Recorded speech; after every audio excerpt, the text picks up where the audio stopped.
Hola y bienvenidos a la historia de Roma.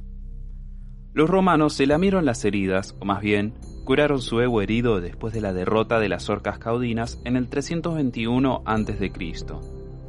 5 años pasaron con los romanos peleando pequeñas escaramuzas con sus vecinos, pero evitando toda confrontación con los samnitas. Haya sido un acuerdo de paz oficial o por puro miedo de parte de los romanos, hubo una pausa en la lucha. Todo eso cambió en el 316 a.C., cuando los romanos, una vez más confiados, marcharon en un nuevo intento de conquistar a los samnitas. Esta segunda fase de la guerra no empezó mejor que como había terminado la anterior, pero con el tiempo los romanos tomarían la delantera y después de 10 años de duras peleas lograrían someter a los samnitas en el 304 a.C.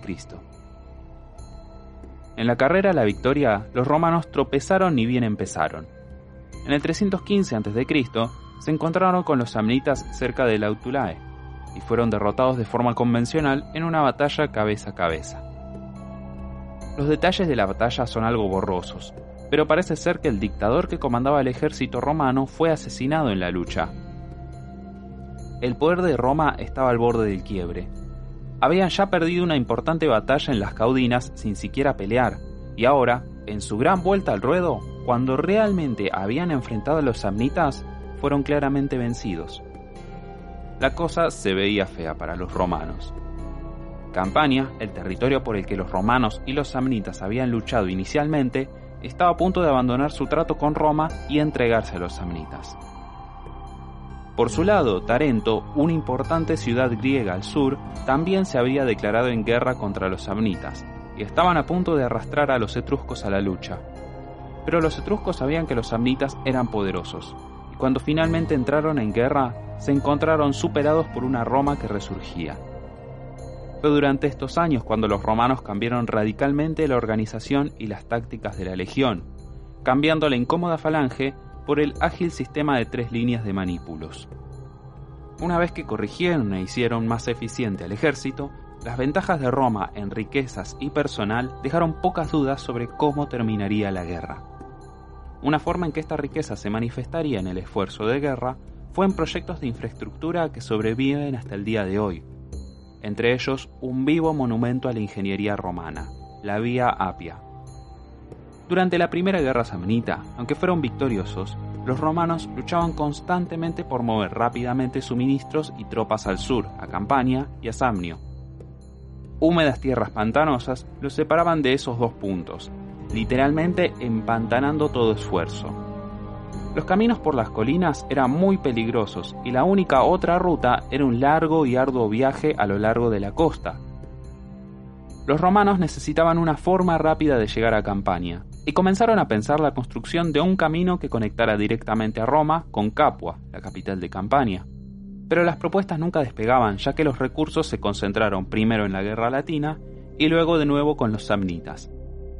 Pero en el 312 a.C. llegó un hombre con la visión y el dinero para lograr esa meta. Apio Claudio, quien daría el nombre a esta ruta por sus esfuerzos, era un importante miembro de una de las familias más controvertidas de Roma, los Claudios. Implacables enemigos de los populistas, a los Claudios nunca les faltaron enemigos. De hecho, había sido otro Apio Claudio quien había encabezado a los decémviros en sus esfuerzos de acaparar el poder, luego de compilar la ley de las 12 tablas, alrededor del 450 a.C. Pero el Apio Claudio del que hablamos hoy los superó a todos en pomposidad y pretensiones.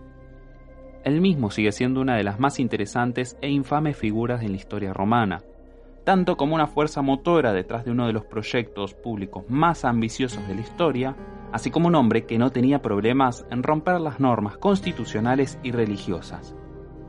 Claudio fue elegido como censor, un cargo de enorme importancia, en el 312 a.C. junto a otro colega. Una de las funciones críticas de los censores en ese entonces era declarar quién podía ser elegido para el Senado y quién podía votar. Claudio, en vez de seguir el reparto que se había hecho el año anterior, como era la costumbre, decidió alterar drásticamente la composición del Senado y el electorado, expulsando a miembros que consideraba sus enemigos y enrolando a hombres que prometían ser leales a él. Indignado, su colega renunció, sabiendo que si hacía esto, Claudio sería detenido, porque una vez que un censor moría o renunciaba, el otro también renunciaba para que 2 nuevos censores ocuparan su lugar. Pero Claudio se negó a renunciar, iniciando cierta crisis constitucional. El Senado, que había sido manipulado y ahora estaba hecho de senadores que le debían su lugar a Claudio, predeciblemente, se quedó callado. A pesar de que muchos pedían su cabeza en un plato, Claudio siguió en el cargo. Entonces enfureció aún más a la opinión pública al quitarle el encargo de ritos sagrados a cierta familia que él despreciaba para dejarla en manos de esclavos públicos. Por esta ofensa se afirma que Claudio perdió la vista por acción de los dioses, aunque esas afirmaciones sobre su ceguera solo aparecerían mucho tiempo después en los registros históricos, donde ya lo describen en sus días finales como el viejo ciego Claudio, que declaraba la oposición de Roma a la invasión de Pirro.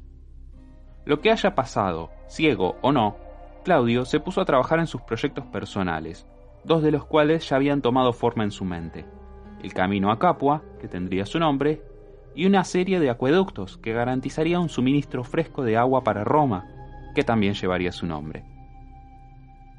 Los romanos finalmente habían aceptado a Claudio como único censor, e incluso aplaudían sus trabajos en proyectos públicos. Pero inició otro incendio más cuando terminó su tiempo de cargo luego de 18 meses. Sorprendió a todos al decir que no dejaría de ser censor. Roma entera estaba impactada ante tal sacrilegio. Había hecho el juramento de dejar el cargo y ahora lo rompía con toda la arrogancia de un protagonista de tragedia griega.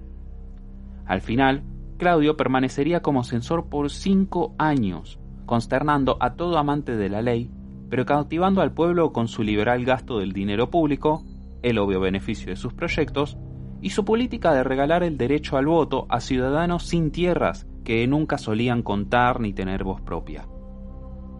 Probó ser lo suficientemente popular cuando, al dejar el cargo, inmediatamente ganó las elecciones de cónsul. En años posteriores, los escándalos de Apio Claudio fueron olvidados, y sería recordado, primero que todo, como el hombre que le dio a los romanos su más importante ruta y su más importante red de acueductos.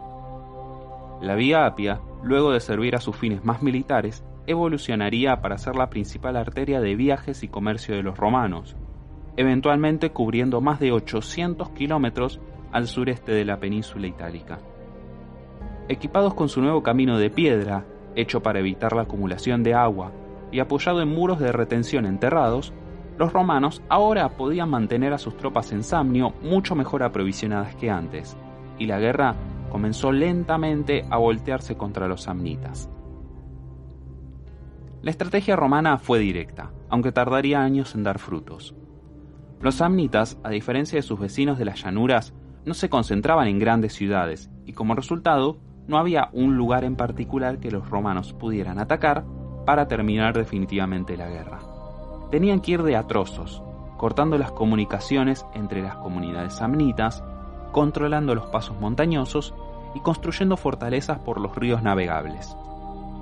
Una vez que aseguraban un área, los romanos seguían adelante, siempre intentando cortar las líneas de provisiones y los accesos a tierras de pastura, de forma que obstaculizaran toda la forma de vida de los samnitas. De esta manera, los romanos fueron engullendo a los samnitas y anexando más y más de su territorio, fundando colonias y tomando posesión de Samnio pedacito por pedacito. De todas formas, los samnitas ya no eran el único enemigo a enfrentar. Los etruscos, juntando toda la solidaridad que tenían, reunieron un ejército en el 311 a.C. y abrieron todo un nuevo teatro de operaciones militares. Cada año, los romanos designaban a un cónsul para dirigir la guerra en el frente de Samnio, mientras el otro cónsul marchaba a Etruria. Habla mucho de la riqueza y capacidad humana de Roma, que fueran capaces de librar guerras en 2 frentes totalmente separados y triunfar en ambos.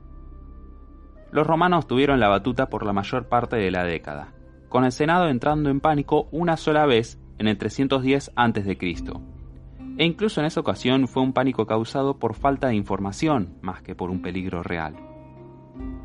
En el norte, el cónsul a cargo Quinto Fabio, quien había sido ese famoso jefe de caballería insubordinado, estuvo por un tiempo fuera del radar. había derrotado un ejército etrusco y los sobrevivientes habían huido al bosque Siminio, una área densa de árboles y sin caminos que estaba fuera de los límites para los supersticiosos romanos. Pero Fabio decidió que los reportes de roedores de tamaño inusual que acechaban en el bosque eran exagerados, y se metió con todo su ejército allí, siguiendo a los etruscos en fuga. Estuvo sin contacto por un tiempo, lo que hubiera sido causa de preocupación pero no de alarma, de no ser porque su colega consular había sido lastimado en una batalla en Samnio. El Senado de Roma recibió la noticia de que un cónsul estaba herido, vaya a saber qué tan grave, y el otro cónsul había dirigido a su ejército al bosque de pesadillas de Siminio, y entonces entraron en pánico.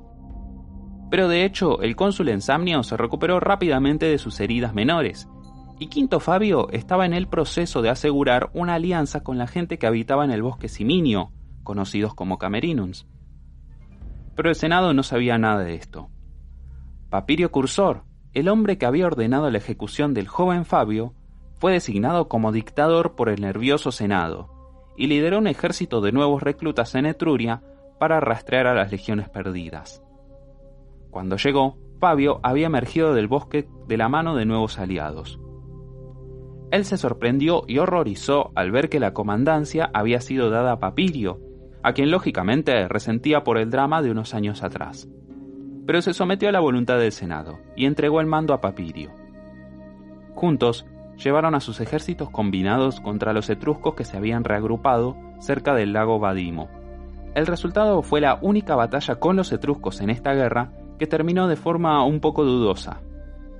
Todas las tres líneas romanas entraron en batalla, y no fue hasta más tarde en ese día que la balanza se inclinó para los romanos. Los etruscos eventualmente rompieron filas y huyeron. Nunca volverían a causarle problemas serios a los romanos, y se rendirían en el 308 a.C., dejando que los samnitas siguieran la guerra solos. Los samnitas ahora estaban en una situación desesperada. Estaban teniendo problemas con sus líneas de provisiones. Sus ejércitos no podían unirse uno con otro. Constantemente estaban superados en números y sus comunidades empezaban a sufrir lo que era una especie de asedio masivo, pero no de una ciudad, sino del territorio entero. Los samnitas aguantaron tanto como pudieron, pero finalmente, algo renuentes, pidieron firmar la paz en el 304 a.C., finalizando la Segunda Guerra Samnita. Habían perdido muchísimo de su territorio, y los romanos habían fundado 13 colonias en y alrededor de Samnio. En el norte, los romanos empujaron hasta las profundidades del terreno etrusco, y controlaron por alianza o por las armas la mayoría de lo que otrora fuera la confederación más poderosa de Italia. Guarniciones romanas se asentaban a lo largo de toda la península, dejando solo a los griegos al sur sin tocar por el poderío romano. La Segunda Guerra Samnita fue un periodo de enormes transformaciones. Italia había pasado de ser una tierra de fracturados poderes en competencia a un lugar donde campeaba un solo actor dominante. La ciudadanía romana se extendió en sus varias formas escalonadas a las tribus a lo largo de la península, que cada vez reconocían más y más que su futura prosperidad estaba determinada por su relación con Roma. Y aunque los romanos enfrentaban resistencia y su dominio aún no estaba completo, muchos simplemente aceptaban y recibían a los romanos con los brazos abiertos. Como mencioné previamente, los romanos trataban a quienes se entregaban sin luchar con una increíble generosidad, dándole completo acceso a la prosperidad romana. Aunque entregaban su soberanía y estaban obligados a mandar soldados para las legiones, estos aliados recibían su parte del botín y se les permitía, como era la práctica común en Roma, un gran grado de libertad en su propio gobierno local. Los romanos mismos también cambiaron. Obviamente, la composición de las legiones era radicalmente diferente, con sus estrategias, tácticas y organización completamente actualizadas. Pero la finalización de la Vía Apia y los acueductos, tan impresionantes en su alcance y tan bien construidos, señaló un cambio de los romanos en general, ya que empezaron a superar a sus contemporáneos en términos de nivel de civilización y sofisticación. Roma, en resumen, se estaba convirtiendo en la Roma que pensamos y recordamos hasta hoy en día, es decir, la Roma que nos mantiene fascinados 1500 años después de la caída de su imperio. Pero los samnitas aún no estaban terminados. Después de 10 años de paz, entendieron que cualquier trato con Roma significaba perder efectivamente su independencia por siempre.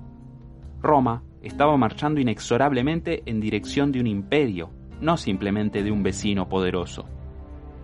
En un último y desesperado intento de independencia italiana, los samnitas organizaron y encabezaron una coalición que incluía a los etruscos, los umbrios e incluso a los galos, todos contra el poder romano.